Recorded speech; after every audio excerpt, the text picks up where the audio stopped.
Hola, para quienes están ahí en la recta final preparando el integrador de Derecho Procesal Civil en la UNE, Cátedra B. Bueno, hoy nos metemos de lleno en 4 procesos especiales. Son, digamos, figurita repetida en los exámenes. Sí, vamos a analizar juntos el material de cátedra sobre rendición de cuentas, mensura y deslinde, división de cosas comunes y también desalojo. Nuestra misión es clara, ¿no? Extraer lo esencial, esos conceptos y pasos clave que hay que tener bien firmes. Que esta charla sea como una herramienta útil, casi una hoja de ruta, diría yo, para entender qué es lo importante de cada uno según ese material que mencionaste, el 26, rendición de cuentas. Bueno, empecemos a desarmar esto. A ver, ¿qué pasa cuando alguien maneja plata o bienes que no son suyos? Ahí entra la famosa rendición de cuentas. Suena a control, sí. Pero, ¿cómo funciona procesalmente? Exacto. Es más que solo mostrar recibos, ¿eh? Jurídicamente, es el mecanismo para demostrar cómo se administraron bienes o negocios de otros. O sea, detallar todo. Claro, implica detallar al dueño qué se hizo en su interés, con documentos, explicaciones. Procesalmente, es un proceso especial contencioso. Está en los artículos 652 a 657 del Código Procesal. Y tiene 2 caras, ¿no? 2 caras, sí. La rendición propiamente dicha, que es cuando el dueño exige las cuentas, y la demanda por aprobación de cuentas. Ahí es el gestor quien pide que le aprueben las que él mismo presenta. ¿Y quiénes están obligados? ¿Solo los administradores formales, con contrato y todo? No, no necesariamente. La obligación nace de cualquier gestión de negocios ajenos. Ah, mira. Tutores, curadores, administradores de sociedades, mandatarios, gestores de negocios aunque no tengan mandato. Mira, cualquiera que maneje fondos o bienes de otro. Entiendo. Contractual específica. Si manejaste algo ajeno, tenés que rendir cuentas de esa gestión. El material dice que el procedimiento tiene como 2 partes bien marcadas, ¿verdad? Así es. Y esta división es crucial entenderla para un examen, ¿eh? Son 2 etapas conceptuales. A ver. La primera etapa es donde se debate lo fundamental.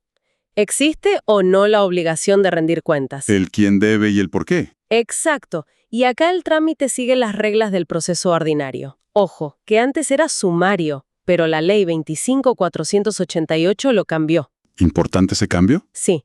Si el juez dice sí, usted tiene la obligación, recién ahí se pasa a la segunda fase.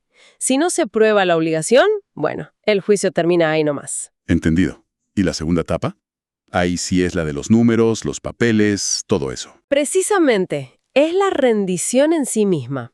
Y acá, atención, el trámite cambia. ¿Cómo cambia? Sigue las normas de los incidentes. Son más rápidos, más expeditivos.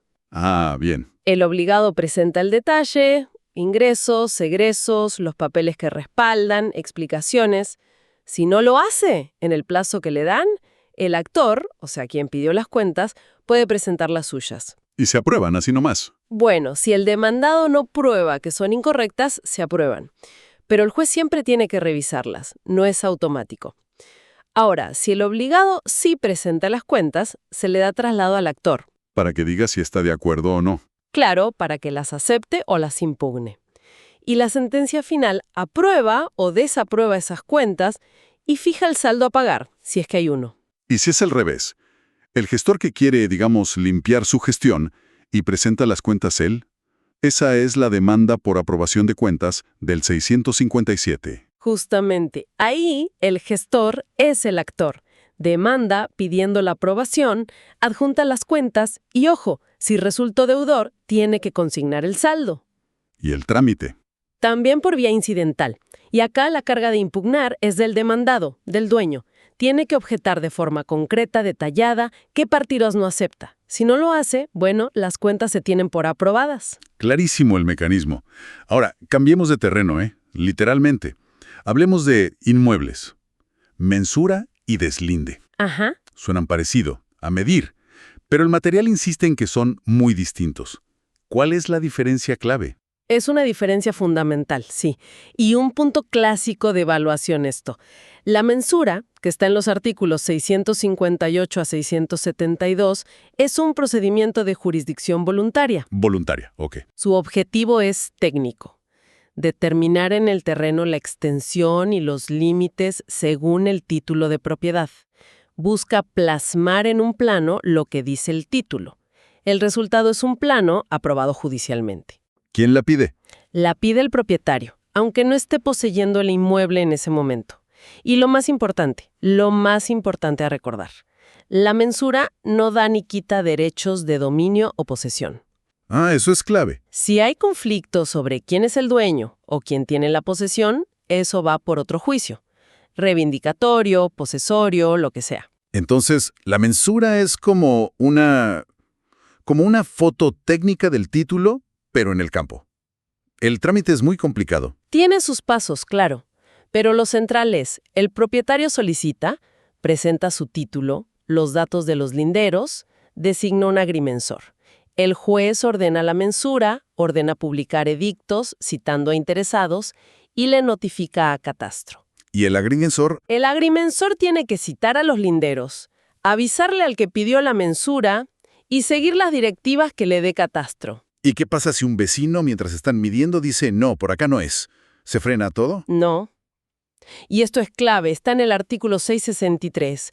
La oposición durante la diligencia no detiene la mensura ni la colocación de los mojones. Mira vos. Simplemente se deja constancia detallada en el acta. Esas oposiciones, que solo pueden ser de tipo técnico, ¿Técnico cómo? por ejemplo, un error en la medición o una interpretación distinta del título, esas oposiciones se tramitan después por incidente.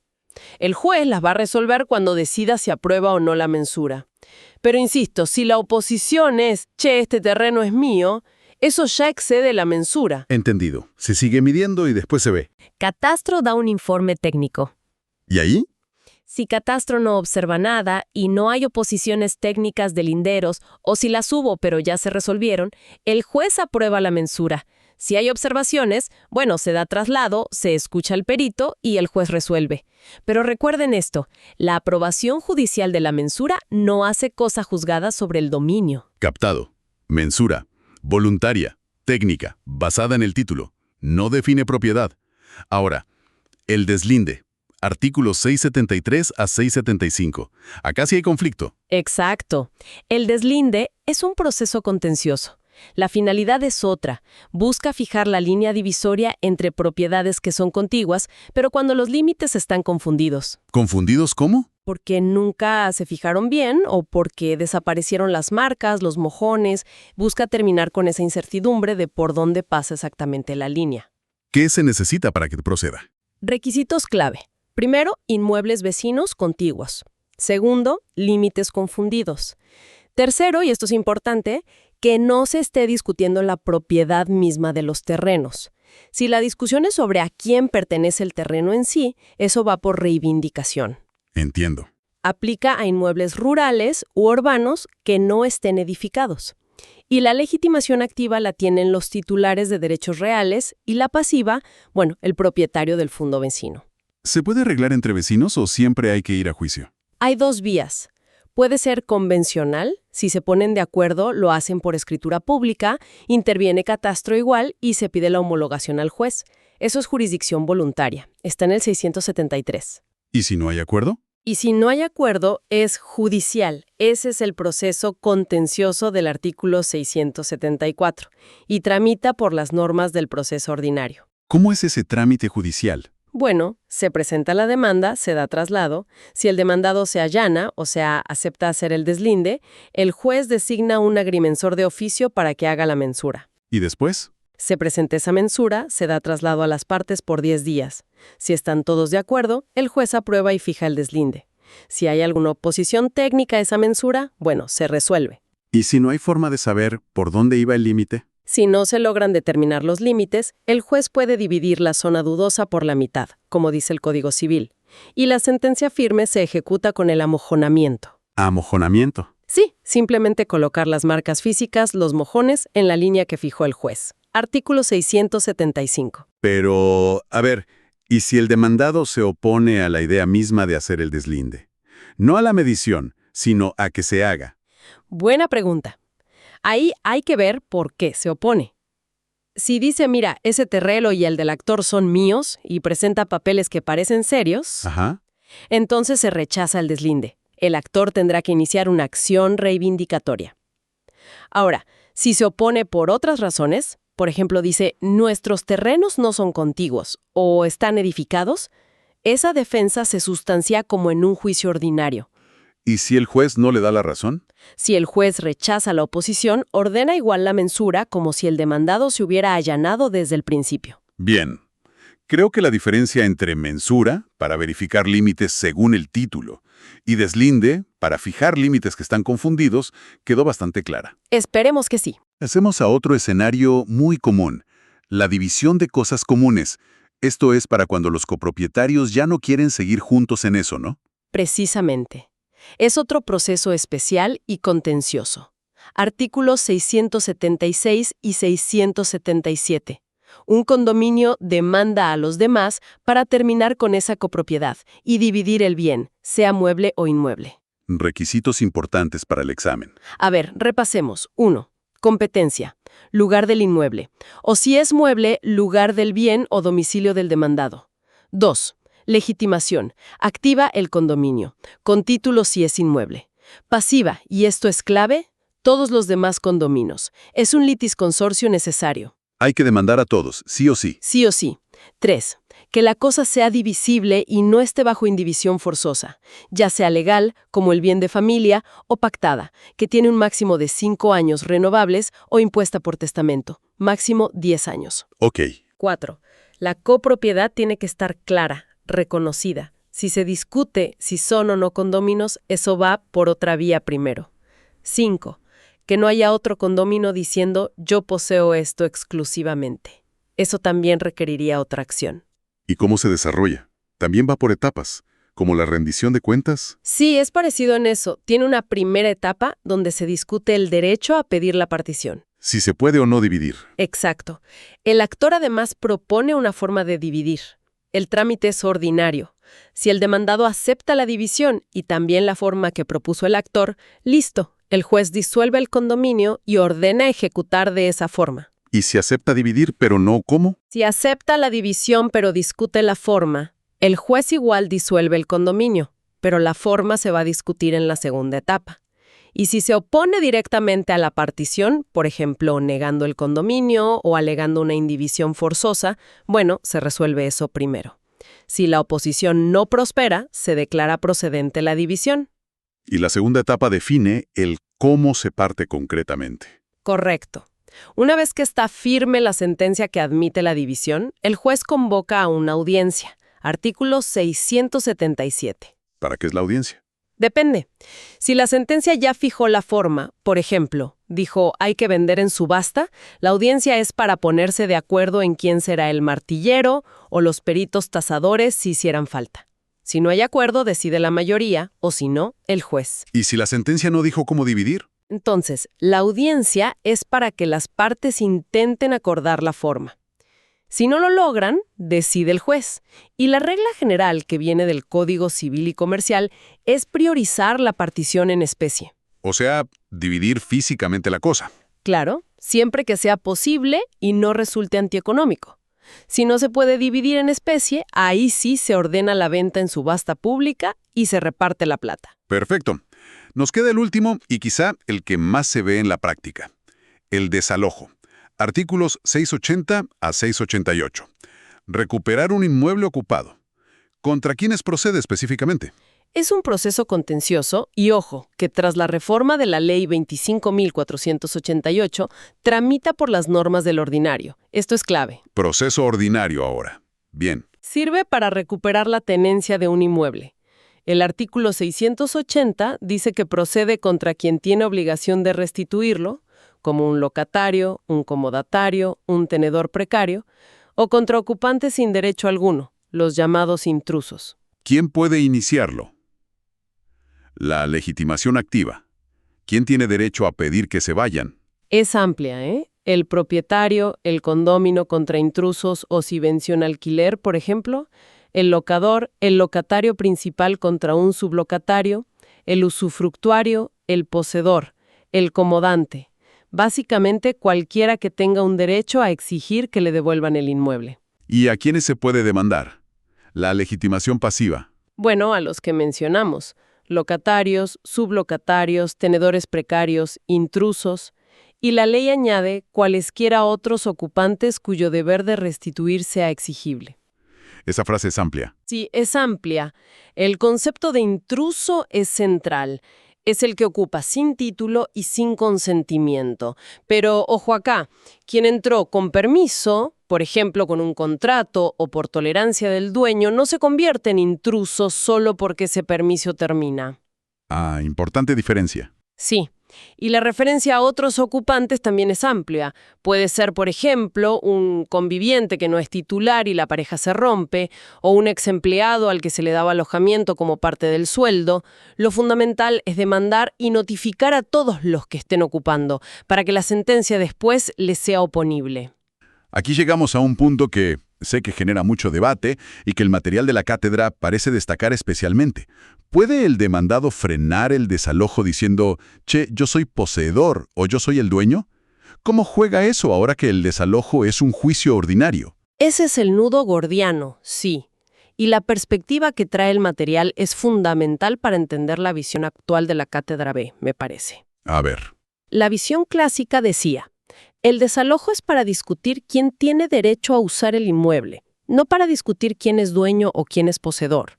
Si el demandado invocaba ser poseedor y presentaba algo con apariencia de seriedad, listo, se rechazaba el desalojo y había que ir a un juicio posesorio o reivindicatorio. La vía tradicional. Claro, pero, y acá viene el cambio de paradigma que resalta el texto. La Ley 25.488 transformó el desalojo en un proceso ordinario, con la misma amplitud de debate y de prueba que un juicio reivindicatorio. La misma amplitud. Entonces, la reflexión que plantea el material es, si en este mismo proceso ordinario de desalojo el actor prueba su derecho, por ejemplo, con el título de propiedad, y queda claro en el juicio que el demandado no tiene una posesión legítima ni derecho a ocupar, rechazar igual el desalojo y obligarlo a iniciar otro juicio que va a tramitar igual como la reivindicación, ¿no sería un exceso ritual manifiesto? Claro, sería como hacer 2 veces lo mismo. Exacto. Si el proceso ordinario permite resolver la cuestión de fondo sobre el derecho a ocupar, ¿por qué duplicar juicios? Esta interpretación, que admite discutir ciertas defensas posesorias serias dentro del desalojo ordinario, es un punto clave post-reforma y que la cátedra parece valorar. Entiendo, es una visión más pragmática, más económica procesalmente. Si el proceso lo permite, ¿para qué otro juicio? Ahora, más allá de este debate doctrinal, ¿tiene particularidades el procedimiento del desalojo? Sí, tiene varias. Primero, para ciertas causales específicas, intrusión, falta de pago, vencimiento de contrato, uso abusivo, etc., el juez debe hacer un reconocimiento judicial del inmueble antes de notificar la demanda.